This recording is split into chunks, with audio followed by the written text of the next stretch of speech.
eu não tenho uma derivada, eu tenho uma derivada de segunda ordem, posso ter uma derivada de terceira ordem, posso ter uma derivada de quarta ordem, posso ter uma derivada de ordem n, certo? Então, acabei de disponibilizar lá no Moodle a apresentação da aula. Nós vamos ter uma... Claro que a gente não vai trabalhar com ordem 1000, né, gente? Vou trabalhar até a ordem que a gente sabe, que eu sei que vocês trabalham por aí nas disciplinas de vocês, que é até a ordem 4. Tá? Então, e hoje, né, quem não era do circuito deve pensar assim, oba, né, até agora ele só falou para quem é de circuito e isso implica que para mim não tem nada. Ou seja, hoje a gente vai falar de vigas, né? Bastante viga. Temperatura, também tem os problemas de temperatura, esses eu vou deixar no pós-aula. Então, agora entra esse pessoal da viga, né? Que lá tem ordem 4. E depois nós vamos estar trabalhando outros tipos de equações diferenciais, né? Lineares, principalmente, e nessas equações diferenciais nós temos problemas de circuito e o famoso problema massa-mola, né? O problema da vibração mecânica. Certo? Bom, mas para a gente começar a entender o que é uma equação diferencial de ordem n, vamos começar devagarinho, vendo o que é, dando nome aos bois, para depois a gente pegar as coisas mais robustas, aqueles métodos mais, né, mais trabalhosos que a gente vai ver mais adiante. Bom, tá, então uma equação diferencial de ordem n. Então, eu já falei, como eu comentei para vocês, né, são equações diferenciais que eu tenho uma derivada de ordem n. Por exemplo, aqui, eu tenho uma equação diferencial de segunda ordem, né? Ela é uma equação diferencial, linear, né? Isso eu vou falar mais adiante. Mas, a princípio, antes de saber que todas elas são lineares, né? Antes de eu saber de qualquer outra coisa, eu sei que ela é de segunda ordem, porque eu tenho uma derivada segunda aqui. Aqui eu tenho uma derivada de quarta ordem. Ou seja, eu tenho 4 derivadas. Derivada primeira, segunda, terceira e quarta. Aqui eu tenho uma derivada terceira. Então, esse tipo de equações diferenciais que vai ser o nosso objeto de estudo a partir de agora. Bom, o primeiro modelo, o mais clássico desse tipo, né, o modelo físico mais simples que a gente tem envolvendo esse tipo de equação diferencial, é a cinemática. Né? Se vocês trabalham desde o ensino médio, né? Eu comecei a trabalhar isso na minha vida no primeiro ano do ensino médio. Aí, quando a gente tinha aquela história de posição, velocidade e aceleração. Posição, velocidade e aceleração. A aceleração constante, a nossa aceleração, a velocidade média e velocidade constante, é uma coisa meio irreal, né? Pode acontecer, mas é difícil. Agora, a aceleração constante, sim. Né? Andando de carro, é meio difícil ter uma aceleração constante. Mas agora, algo que está caindo tem uma aceleração constante. Então, o movimento de queda livre é um exemplo clássico o exemplo de aceleração constante. Então, por exemplo, se eu tenho na cinemática, né, a função posição.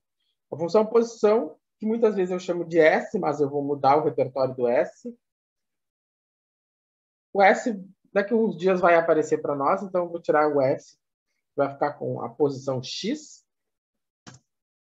E a taxa de variação da posição em relação ao tempo, ela é conhecida por nós como velocidade. Né? Ou seja, a velocidade com que a posição varia no tempo. A taxa instantânea. Né? Agora nós temos o que também? A taxa de variação da velocidade. Ou seja, né? O quanto a velocidade está variando no tempo. Que é chamada a aceleração. É a taxa de variação instantânea da velocidade. Então, isso aqui a gente já conhece lá da física, lá do ensino médio. Né? Então, a aceleração média. Né? Lá no ensino médio a gente não tinha derivada, mas a gente tinha aceleração média. Então, a a velocidade no tempo 1, no tempo A menos no tempo B, dividido pelo tempo A menos no tempo B. Tá. Depois a gente viu que isso era a derivada da velocidade.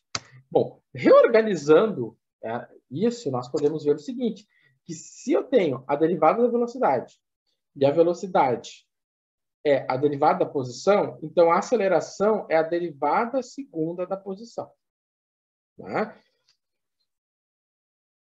Então, em muitas equações diferenciais que vocês têm por aí, por exemplo, Navier-Stokes, é uma equação diferencial famosa, tá? É uma equação diferencial que quem é da área de mecânica vai ouvir falar nela, na disciplina de mecânica dos fluidos. Navier-Stokes tem lá um termo de derivada segunda, em relação ao tempo. E o que está variando em relação ao tempo numa derivada segunda? A posição. Ou seja, nós temos ali a lei de Newton. Né? Qual? Força resultante é igual a massa vezes a aceleração. Simples. Tá? Então, muitas equações diferenciais, né? Daqui a alguns dias nós vamos estar falando do massa-mola. Massa-mola é um balanço de força, né, da segunda lei de Newton, e da segunda lei de Newton a gente tem uma aceleração. Essa aceleração é o que? É a derivada segunda da posição. Né? Então, apareceu a segunda lei de Newton, que a força resultante é igual a massa vezes a aceleração, nós vamos ter uma equação diferencial de segunda ordem, com certeza, envolvida. Então, vocês veem, algo que é bem corriqueiro, tá? Né, como uma lei de Newton, ela é uma equação diferencial de segunda ordem. Bom, então o primeiro exemplo que nós vamos tratar é o experimento de Galileu. Né? O experimento de Galileu, aqui eu tenho um link para curiosos, né? Aqui descreve, né? Tem um gráfico que vocês podem ir lá mexer, né? Botar o tempo para ver onde está a bolinha. Galileu ele queria medir o tempo que demorava para uma massa cair de cima de uma torre. E ele verificou, né? Ele fez a primeira verificação da aceleração da gravidade, né? Então, ele conseguiu fazer, né, calcular o tempo, né, de queda. E aí ele viu que aquele equacionamento do tempo de queda, ele podia, para aquele corpo, ele podia aplicar nos demais corpos. Então, esse foi o experimento de Galileu, né? Lá no século XVI. Né? Também foi um dos princípios, né? O Galileu é aquele que dá o mote para teoria, para metodologia científica, né? Que é aquela a metodologia que nós usamos hoje, por exemplo, para escrever um TCC. O que é a metodologia científica? Você vai criar uma hipótese. Dessa hipótese, você vai ter uma metodologia, né? Você vai ir lá na literatura e criar uma metodologia. Dessa metodologia, então, você vai extrair um resultado e vai, então, fazer uma conclusão. É basicamente isso. Você vai ter uma hipótese observacional, você observa, cria uma metodologia e assim por diante. Tá. Então, ele começa a fazer isso a partir da simulação, né, da posição de um objeto em queda livre. Então, o que o Galileu pensou? Né? Então, um objeto é largado em queda livre com uma velocidade inicial v0, ou seja, ele sabe a velocidade inicial. Tá? A uma altura x0 do solo, ou seja, ele está lá em cima, está lá. E ele larga o objeto. Então, o objeto está caindo. Então, ele sabe a altura, ele sabe a velocidade inicial. Se ele está caindo, a aceleração é constante. Nós sabemos disso. Né? A aceleração é constante. O objeto em queda livre cai com aceleração constante. Então, o que acontece? Essa aceleração constante é menos g. E por que é menos g? Aí nós sempre perguntar por causa dos sinais. Por que nós temos a aceleração em queda livre? Ela é um vetor. Por ser um vetor aceleração, tá? Ele tem uma componente em x e tem uma componente em y. Bom, se nós temos um objeto em queda livre, né? Vamos supor, está aqui meu plano XY. E aqui está, né, o meu prédio. Tá? E meu objeto cai em queda livre. Joguei ele. E ele está caindo. Ou seja, o meu vetor aceleração, tá? O meu vetor aceleração, ele aponta para baixo. Ele é paralelo ao eixo y, então quer dizer que meu vetor aceleração tem 0 para a componente em x, e ele é menos 9,81, por quê? Porque ele aponta para baixo. Então, a gente sabe que é 9,81 a aceleração na direção de y, e a aceleração na direção de y, né, ela é negativa, ou seja, ela está indo para baixo. Ela aponta para baixo. Então, dessa maneira, a gente sabe que esse menos ele está relacionado, então, com a direção. Esse menos está relacionado com a direção do movimento. Tá? Bom, então tá. Por que esse menos? Né? Isso é um problema vetorial. Tá. Então tá. Então, o que acontece? Então, nossa equação do problema é a seguinte. A derivada segunda, né, a nossa aceleração é a derivada segunda posição. Ela é igual a um valor constante, 9,81. Só que 9,81, em vez de nós ficarmos repetindo esse número, eu vou escrever com a letra G. Porque se eu escrevo com a letra G, eu não, ou seja, eu não vou esquecer nada no caminho. Então tá. Então, a questão é, como eu vou resolver esse problema? Tá? Para resolver esse problema, o que nós vamos fazer? O que nós vamos fazer? Para resolvermos esse problema, a gente vai integrar. Quando a gente integra aqui, o que acontece? Eu tenho uma derivada segunda e eu integrei a equação.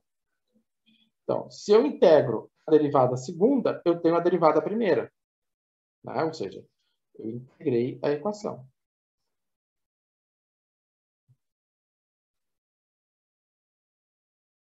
Então, se eu integro a derivada segunda, eu vou para a derivada primeira. Né? Ou seja, eu faço a integral da derivada segunda, eu tenho a derivada primeira. Aonde que vem esse raciocínio? Ora, do lado do cálculo 2, né? O que nós víamos lá no cálculo 2? Bom, nós vimos lá no cálculo 2 que se eu tinha a f zona e derivava ela uma vez, né? Então, se eu derivava ela uma vez, eu vinha para cá com a derivada. E se eu fizesse o caminho contrário, eu voltava para a função original. Eu pegava a derivada, integrava e voltava para a função original. Da mesma maneira, se eu rederivasse a minha função, eu pegava a função da derivada e fazia a derivada segunda, né, em relação a essa aqui. E se eu pegasse e integrasse daqui para cá, nesse mesmo movimento, integrasse uma vez, então se eu tenho a derivada segunda, integro uma vez, volto para a derivada primeira. O que a gente fez aqui, eu estava na derivada segunda, integrei uma vez, voltei para a derivada primeira. Só que se eu integrei do meu lado esquerdo, eu vou ter que integrar do lado direito. Integrando do lado direito, eu tenho isso aqui. Bom, a questão é a seguinte. Quem é o G? O G é um valor constante. Se o G é um valor constante, 9,8, Não tem muito o que fazer, né? G sai para fora da integral, né? O G sai para fora da integral, ou seja, vai ficar menos G integral de dt. Quanto é que é a integral de dt? É t, né? Ou seja, a integral de dt é t. Então, ficou menos gt mais a constante de integração. Certo? Beleza. Então, agora eu tenho a derivada primeira e uma constante de integração. Tá. O que nós temos? Nós temos uma condição. Qual é a condição? O objeto é largado em queda livre com velocidade inicial v0. Tá. Isso aqui corresponde à velocidade.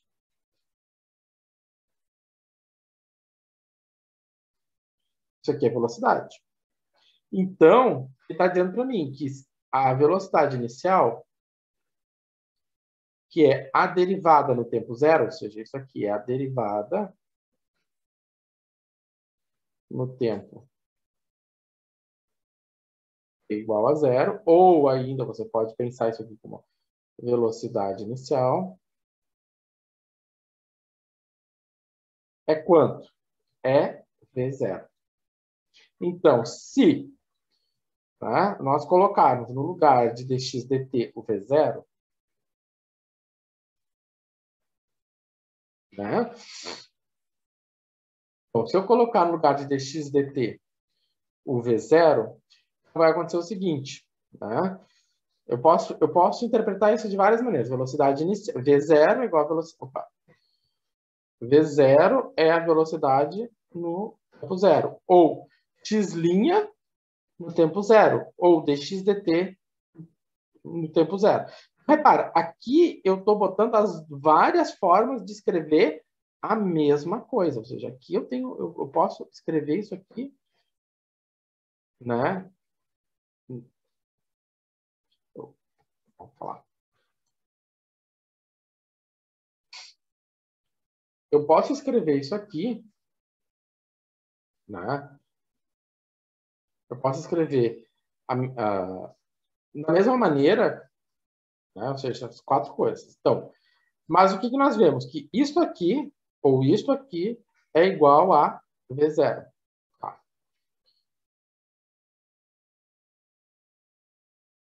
Então, eu sei que V0 é x dx dt no tempo zero. Então, o que acontece? No lugar de dx dt, eu vou botar V0. No lugar do t, eu vou colocar o zero e vou concluir que a minha constante de integração é a velocidade inicial. Então, reescrevendo o meu dx dt, eu tenho que a minha velocidade meu dx dt corresponde à velocidade inicial menos gt, certo? Quando vocês forem lá no materialzinho de vocês de física, pegarem os livros de física, vocês vão ver que isso aqui é uma equação, né, lá do movimento, movimento uniformemente variável, uma coisa assim, retilíneo uniforme, essas coisas, né, onde você tem isso aqui, né? Isso aqui também nada mais é do que, né, uma integração, né? Você integrou a aceleração constante. Tá. Dessa forma, a gente tem a velocidade, mas a gente quer a posição, a gente está simulando a posição. Então, nós temos que integrar a velocidade. Então, se eu integro, né, daqui para cá, eu integro de novo. Né? Então, vou integrar. Integro dx dt, vai me sobrar só o x. Então, também tem que integrar do lado de cá. Então, vai ficar essa integral aqui. Então, vai ficar como? A integral. Tá? Vamos resolver essa integral passo a passo. Então, integral de v0 dt menos a integral de gt dt. Bom,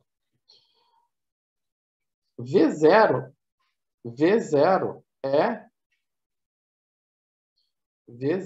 é constante. Então, isso aqui é V0 vezes T.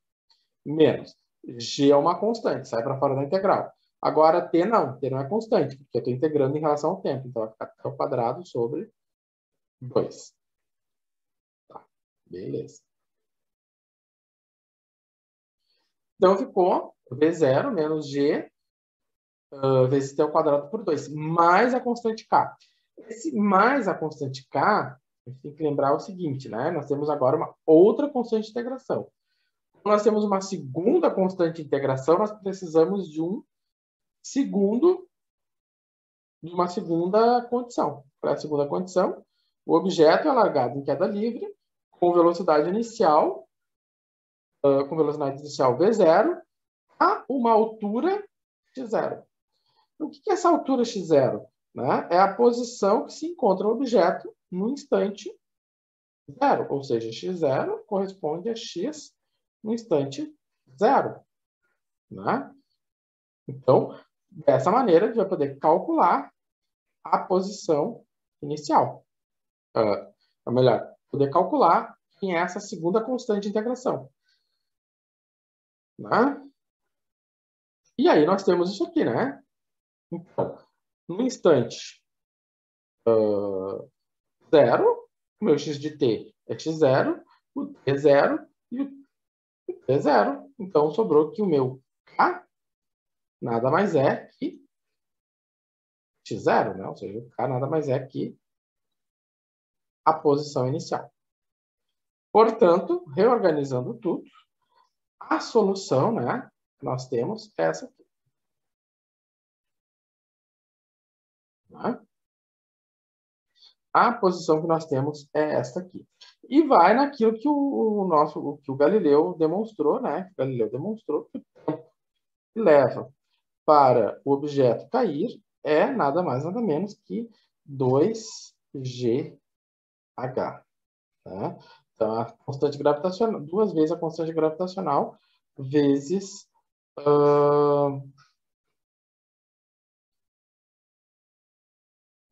acho que aqui eu tenho uma coisinha que está errada, porque vai ficar 2x... não, dá 2x dividido por g. Isso, 2x dividido por g. Então, ele observou isso aqui, 2x dividido por g. Então, 2x dividido por g, tomar raiz. Beleza.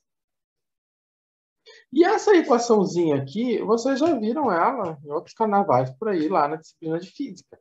Né? E lá eles jogam essa equação e dizem, aqui é uma equação do movimento retilíneo uniforme, que é caracterizado pela aceleração constante. Bom, quando nós temos aceleração constante? Quando algo está caindo. Né? Então, para simular a posição de algo caindo, a gente usa essa equaçãozinha aqui. Então, onde é que ela saiu? Bom, é a solução de uma equação diferencial. Tá? Isso aqui é a solução de uma equação diferencial. Nós, então, acabamos de descobrir, né? Que ela é a solução da equação diferencial dessa equação aqui. Você resolve essa equação, tem isso. Faz.